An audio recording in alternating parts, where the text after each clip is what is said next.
ഓഡിറ്റോറിയത്തിലാകാം, മണ്ഡപത്തിലാകാം, വീട്ടിലാകാം, പിന്നെ പന്തലിട്ടാകാം, എന്തോ ആകട്ടെ. കല്യാണ വീട്ടിൽ പോകുന്ന ഒരാള് എന്താണ് ചെയ്യേണ്ടത്? ഞാൻ ചോദിക്കട്ടെ, ബാളിയൂരിലുള്ള നിങ്ങളോട് ചോദിക്കുകയാണ്. ഞാൻ ഈ പറയാൻ പോകുന്ന സുന്നത്തായ മാർഗം ഇതുവരെയും ഞാൻ അവലംബിച്ചിട്ടുണ്ട് എന്ന് ഇടനെഞ്ചിലേക്ക് നിങ്ങളുടെ വലത് കൈ ചേർത്തു വെച്ചിട്ട് പറയാം നിങ്ങൾക്ക് കഴിയോ എന്റെ പ്രിയപ്പെട്ട പിതാക്കന്മാരെ, സഹോദരിമാരെ? കല്യാണത്തിന് പോയാൽ എന്താ വേണ്ടത്? എന്തെങ്കിലും കൈമടക്ക് കൊടുക്കുന്നത് നാട്ടു നടപ്പാണ്. അവിടെ ചെന്നിട്ട് വാരി വലിച്ച് വെട്ടി വിഴുങ്ങുന്നത് അവർ തന്ന ഔദാര്യത്തിൽ നിന്ന് നമ്മൾ കഴിക്കുന്നതാണ്. പെണ്ണിന്റെ കുറവും ചെക്കന്റെ കുറവും നോക്കി നടക്കുന്നത് മോശപ്പെട്ടവരുടെ സ്വഭാവമാണ്.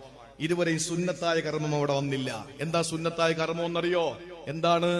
പുതിയാപ്പിളയുടെ കൈ പിടിച്ചിട്ട് പറയണം, ബാറക്കല്ലാഹു ലക്കുമാ വ ബാറക അലൈക്കുമാ വ ജമഅല്ലാഹു ബൈനകുമാ ഫീ ഖൈരിൻ വ ആഫിയ.